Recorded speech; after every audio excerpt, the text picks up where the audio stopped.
Welcome to Sketch Day. I'm Spencer Nugent, and today I'll be sketching with you some headphones, and I'll go over the process of how I do it, why I do what I do, using some simple tools like tracing paper, pens, pencils, and markers. As always, you can find me on Instagram at sketchaday.com, as well as on facebook.com/sketchaday. And if you'd like to support the channel, go ahead and get those materials ready using the links below. The first thing I'm going to do is orient my page in a way that would be ideal to sketch headphones. And if you think about headphones, this is just going to be a very generic sketch of the ergonomics involved. But let's say we have a nice outline of a human head here. Eye, nose, mouth, okay. Ears. So we know headphones, they come in a couple varieties. What I'm going to be sketching today are what's called on-ear headphones. So we've got the can here and some arms to support the can and pivoting, because you want to be able to adjust and adapt to the angle of the person's head that's going to be wearing this set of headphones. And then there's usually a band of some sort, and I'll just draw half here just to kind of show you guys. And this band could be padded, for example, as it rests on the head. And this is typically like your DJ style headphone that's over ear, okay? And maybe a little connector here. Now, looking at the ergonomics, you notice that I drew a circle first, okay? So I'm going to imagine that my headphones are kind of wrapping around a circle. But also, when you remove the headphones from a head, for example, they tend to spring back. So what you end up with is a shape more like this, where you've got the band and the cans kind of coming off tangentially this circular form. And we know that a circle in perspective is an ellipse. So as I'm thinking about this concept, if you're comfortable drawing a human head or even just the outline of a head, draw something like this, okay? And maybe mark where the eyes are, nose, mouth. Gives you a general idea of where to put these cans. And if I were to draw a cross section of this head, and this is very simplified, I end up with that shape I talked about, okay? So there's a circle here. So my actual headphone concept would then be drawn in a way that complements the cross section of this head. So if I have a can like so, okay, that's on a head, it's going to look something like that. And then I have a cord. Let's do a neck. Okay. Don't want to get too detailed on the head to distract for more concept here, but let's just say something like that, okay? And that's enough of a jumping off point if I wanted to. Then use this as an underlay. One of the great things about tracing paper is you can really quite literally build up your ideas as you go using this thinking paper. Now I'm going to be using some Copic markers. Here's a few. I'm going to be using some browns and some reds as well together. And I just want to make sure that my Sharpie won't bleed when I apply my marker. So to do that, I actually have to lightly sketch, and that's where my pencil comes into play. So if you hear a sharpener in the background, like that, it's just my pencil.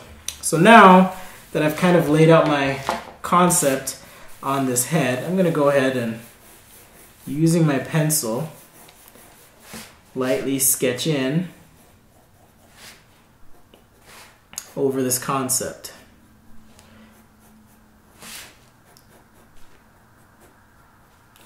And as I'm re-sketching this, I can go ahead and make tweaks to that drawing that I had initially.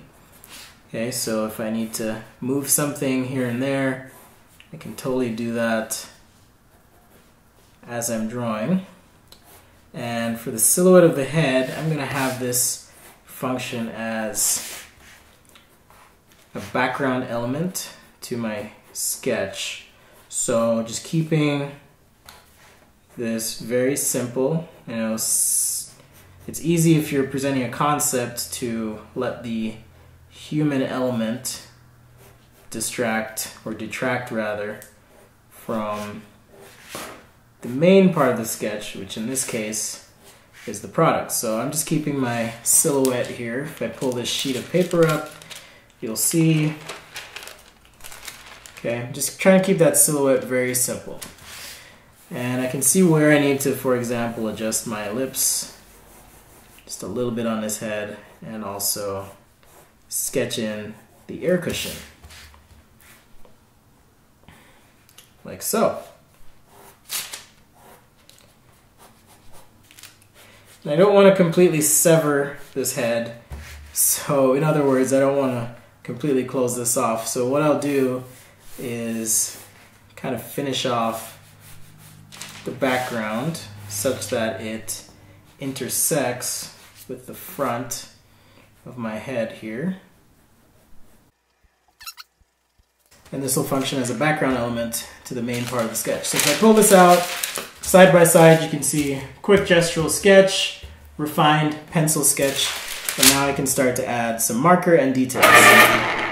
Because this is tracing paper, I'm going to use some flood filling techniques combined with pencil to get the looks that I'm really after. So for example, if I wanted this band on top to read as leather, I'm going to go ahead, pull this off, and I can shade on the back of my tracing paper.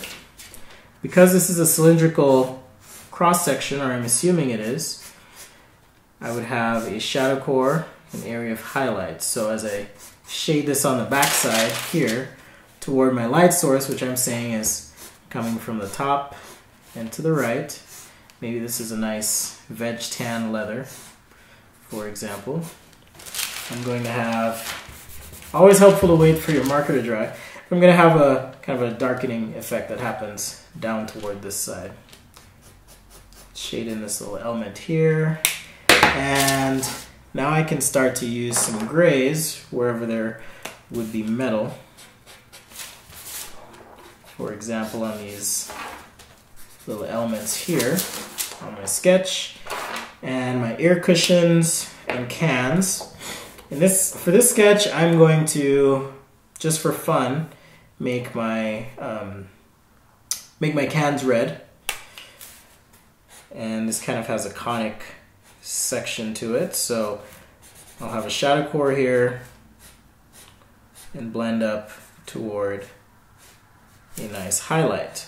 Now, in case you're wondering what red exactly I'm using a Copic marker R28, and it's called lipstick red. So, or 29, my apologies, R29. So just in case you're wondering, that's what I'm using. All right, so now the can, I'm going to use this nice 70% gray, and I'm leaving some highlight toward the top and just kind of outlining. Right now I'm using the super brush tip just to kind of quickly fill this in. Okay, just like that. Actually, I'll go ahead and fill this. And I'll show you why in just a sec. But just like we did on the front, flip to the back, and now I can punch my shadow core and shading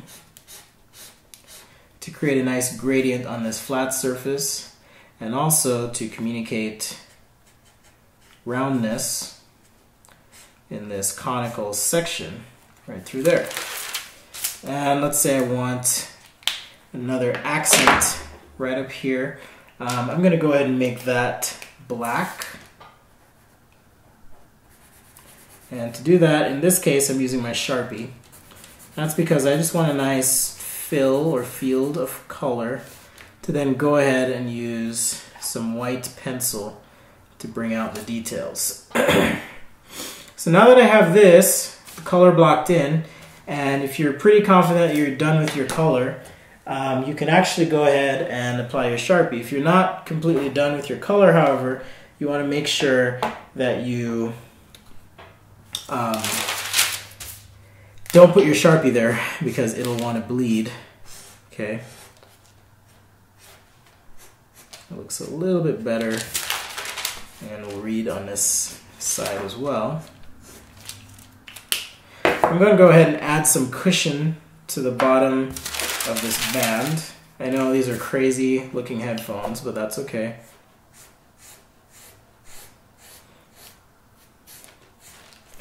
Or maybe it's just a touch of some soft material. Okay, right under here.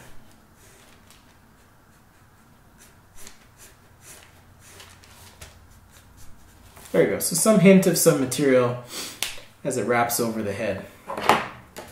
Now looking at this, I probably could have gone a little bit bigger on the band, but I think that's okay. It communicates the idea.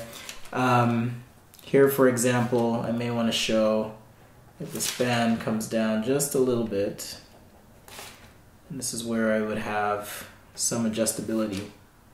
Okay, so now that I'm ready to pull the details out of this, I can use a nice fat Sharpie on the outline of the actual sketch of the product and let the head do the work of communicating context, but rather not call out for attention as the main element of the sketch. Because the main element here is the actual headphone, okay? And once my outline is done, this will start to pop quite a bit more. On these cans, since it's a soft material, I'm going to go ahead and kind of zigzag my line ever so slightly. And with a Sharpie pen, you can actually change the angle of the tip as you're drawing, and that'll give you a finer or heavier line. So if I'm drawing with a shallower angle, I'll get a heavier line, for example. Looks like I forgot to sketch in my cable here, so I'm going to go ahead and do that just on the side, like so. And on this band, add a few things like some stitching. And that's accomplished by just doing a small dotted line all on this band. I can even take some pencil. It's even better if you have a brown pencil. But I can take some pencil and just add a little bit of texture to this marker.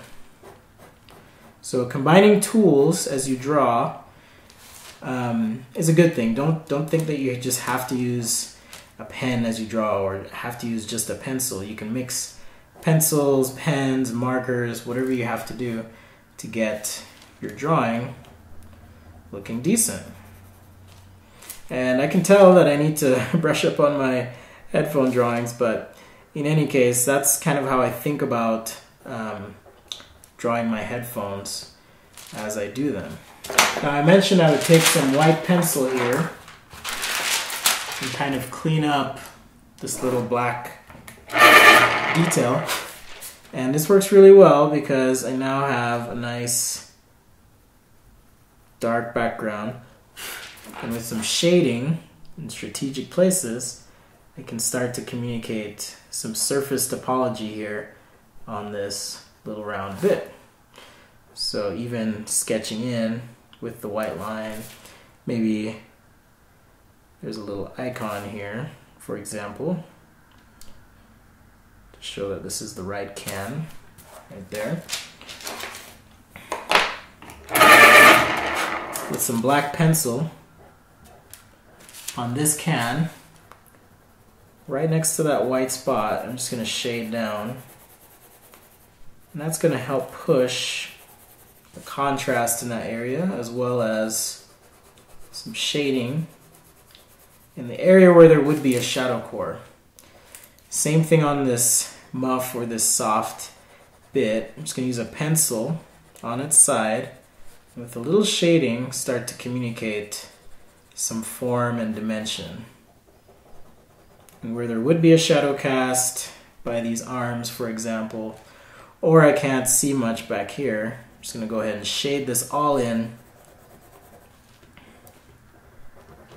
Okay, because that it would be obscured mostly from any light source in the scene.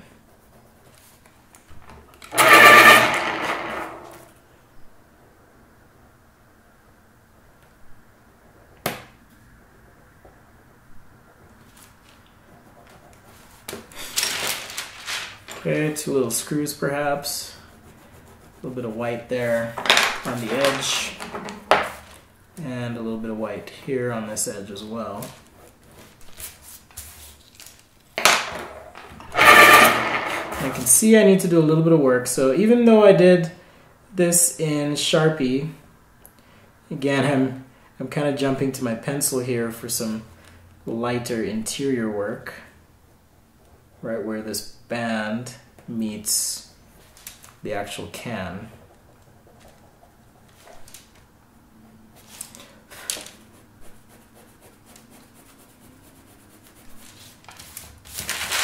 Now, if the can weren't perfectly shiny,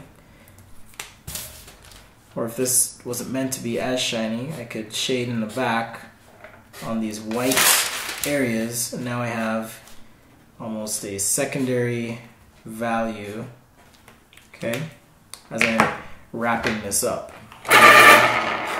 So now, I'm just going to crisp up certain parts of the head, nothing too major, and kind of block in, not with actual shading, but rather kind of shapes to show what this silhouette or profile might be. Because again, this drawing is meant to serve as a support in terms of ergonomics and proportion for my main drawing of the actual headphone can. And I don't want them competing that much. So just carefully decide how much of an emphasis you want to place on the human in the drawing. Granted, if it's something critical, then you'll want to spend a little bit more time and attention on that bit. On the back side here, if I take a 50% gray, and just on the underside of where the can is, in this head, shade in. When I flip this over, it'll read kind of like shadowing, okay? Very subtle shadow here I've sketched in. And now, just a very subtle and well-placed shadow core on certain parts of the face to show some three-dimensionality, but rather in a way that would support the concept without completely detracting from that concept. Okay, so there you have it. Let me take this sheet out and you can see our final quick sketch here of some headphones on top of a quick ergonomics study of a head.